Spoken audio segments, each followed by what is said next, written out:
I actually became Mexican at the age of 8 years old. It's true. I was Mexican on paper, but the gene hadn't activated yet. It activated in 1996 when the Nintendo 64 came out. Up until then, I thought I was just a little American boy, and I remember I wanted one so badly. Like, I knew everything about it. Here's a little background, though. We were fucking poor. Like, poor. Like, we lived in a converted garage with another family. Like, poor, poor, poor. Like, where you park your car, that's where we lived with another fucking family. Like, broke. I used to pay for ice cream, but the ice cream man would take food stamps from me.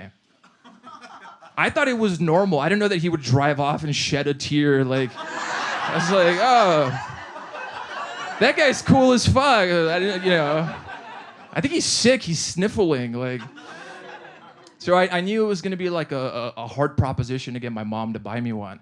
So I really fuck. And my mom was super sweet. She would take care of us and everything. And I was just like, okay, I'm gonna go for it. And I remember I went up to her and I had a pitch. And I was like, Mom, I need a Nintendo 64. It's the first console with the joysticks. So you don't have to take us to the arcade. My mom had never once taken us to an arcade.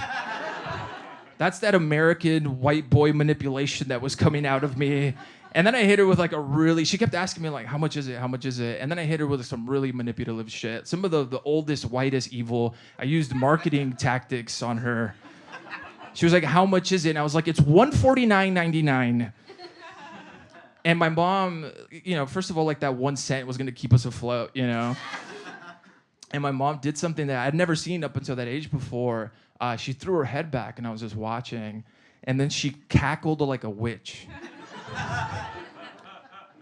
That meant no. And I was like, fuck. And she laughed so hard, I'll never forget. Spittle hit me in the face. I was like, like my dreams just broken. Like, And it made me so angry. I literally felt like a feeling in my body. I felt something starting to like bubble up. And like a couple days later, I was like, you know what? I'm fucking getting one. And I went to my grandfather's shed and I grabbed his manual lawnmower. Do you guys remember manual lawnmowers? Powered by your will to mow lawns? I grabbed that rusty piece of shit and I mowed every single lawn in my neighborhood. Front yard, backyard. I pulled weeds, $5 a pop. I had a little red wagon flyer cart. I would fill it up with lemons. I would go door to door and I would knock on your door and I would sell you lemons. I was 8 years old and I was hard up for cash. And without even knowing what a stereotype was, my gut instinct was to landscape and sell fruit.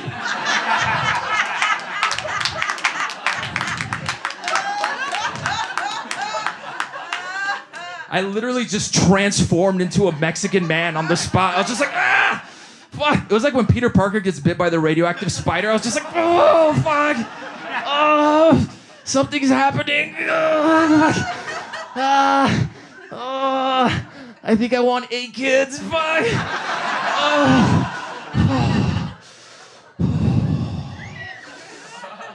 Just sprouted a fucking handlebar mustache.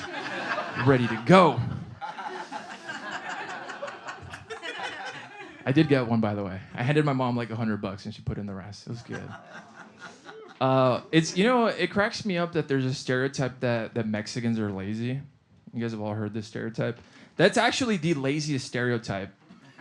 Like, that's the irony of it. It's like Mexican people are so fucking hardworking, especially if you love food, right? And it doesn't matter what kind of food, Japanese, Armenian, Kenyan, like, they could find the lost city of Atlantis right now, open up a fucking Atlantean restaurant in Silver Lake, You walk in, there's like a seahorse as a host. He's just like, right this way, sir. A mermaid is your server, yeah. There's a half octopus humanoid in the front fucking making rolls or whatever the fuck. Go into the kitchen, there's 4 Mexicans, a Guatemalan, and a white dude with a criminal record.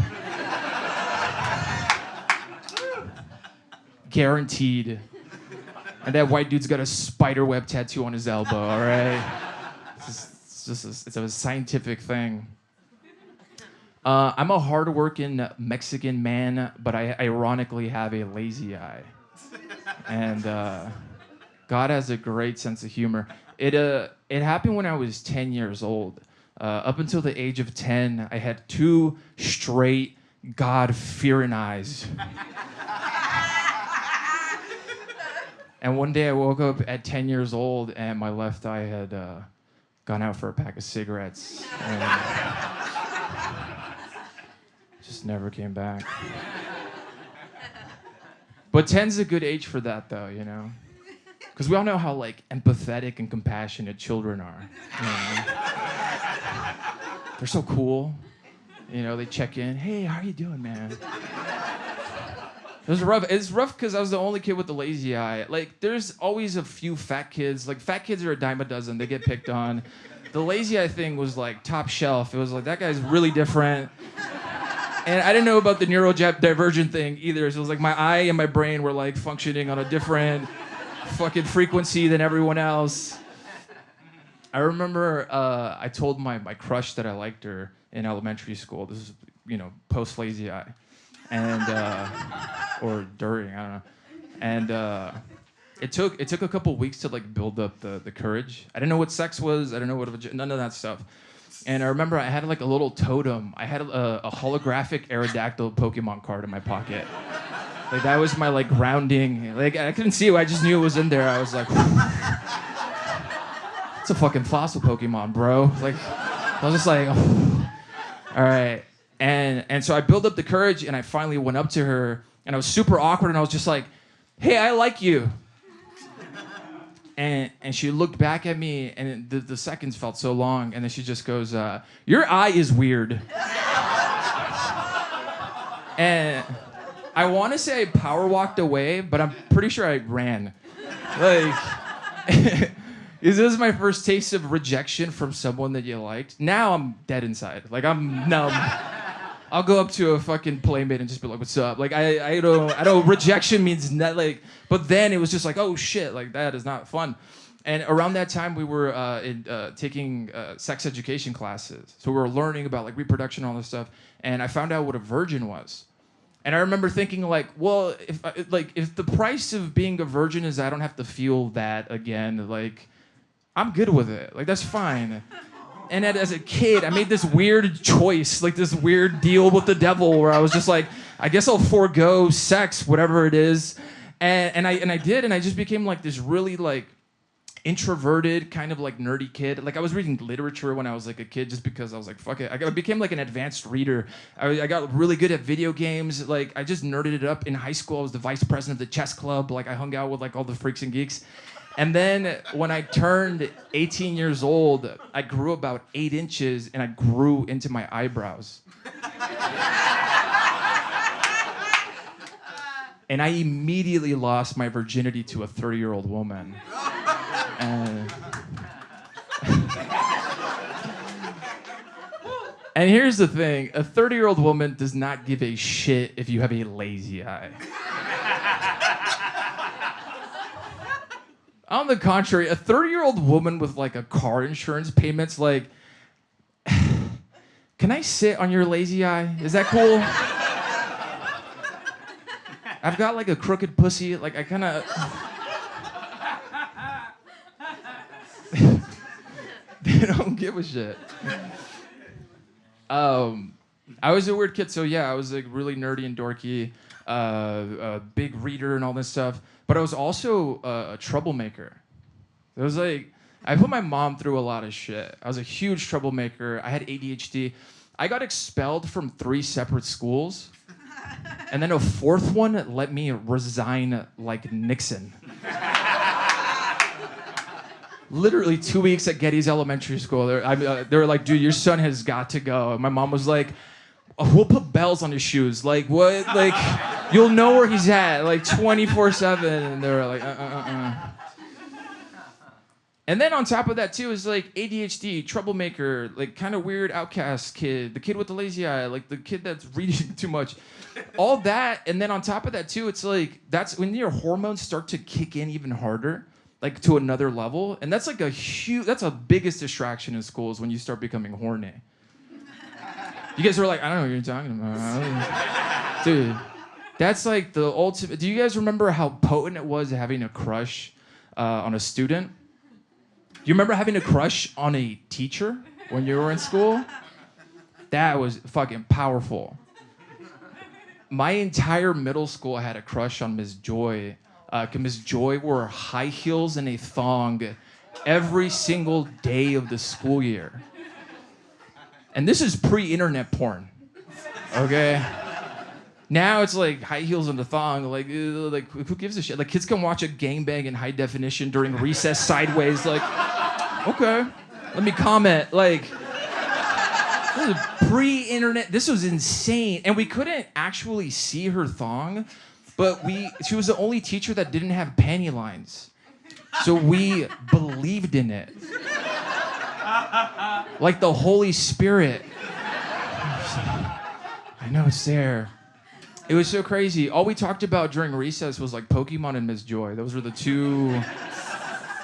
If she wore a sexy outfit, some fucking perverted Paul Revere would run through the entire school just like winded, like spread the word. She's wearing tan pants! Tan! He would fucking collapse and be in the nurse's office with a bloody nose and an ice pack on his head. It was fucking wild. One day something crazy happened. Miss Joy was writing on the chalkboard, and my friend Jeremy was the biggest troublemaker I'd ever met, period, because he was a child of neglect. And it's true. And Miss Joy was writing on the chalkboard. He went up to every single boy in our class, and he tapped us on the shoulder, and he said, "Check this shit out." And we were like, fuck. Like, Jeremy's about to pop off, dude. Right? And he goes up to Miss Joy, and he looks at Miss Joy, and she's writing on the board, and then she just looks right back at him. And then he drops his pencil, and he goes, "Whoops." And Miss Joy looks at him, confused for like a second. But then she turns like this, and she bends down, and she picks up his pencil. And when she does, her shirt pops up, and we finally see her thong. It was pandemonium at all of middle school. The kid with asthma started having a seizure in the corner. It's like, I saw sacred geometry for the first time in my life. I fainted, but I heard a kid did a backflip off a tree. Like, it was insane. This is how powerful that moment was. Me and all the kids in that class were friends. After school, we'd meet up, we'd trade Pokemon cards, we'd talk shit, we'd play. Not one single boy that saw Miss Joy's thong that day met up after school to play. We all just fucking power walked home with our Jansport backpacks to shower while the memory was still fresh. Do you guys remember sharing a room with like a sibling and you would shower 5 times a day? Your mom would be fucking losing her mind. Like, just jerk off in your room. The fucking water bill's ridiculous. Like, we all know. You're clean. You're clean. God damn. And here's the thing. I'm kind of like a weirdo, pseudo-spiritual dude. Like, I believe in like energies and frequencies and all that stuff. What kind of dark psychic energy goes out into the cosmos when an entire group of 12 to 13-year-old boys all sprint home and simultaneously masturbate to the same object of desire, Miss Joy? Presumably in the shape of a pentagram. Like, if you took a map of Baldwin Park and you pinpointed where each one of the boys lived and you circled the whole thing. I'm surprised we didn't open a fucking portal to another dimension. That's my pitch for Stranger Things season 6. If anyone here is connected.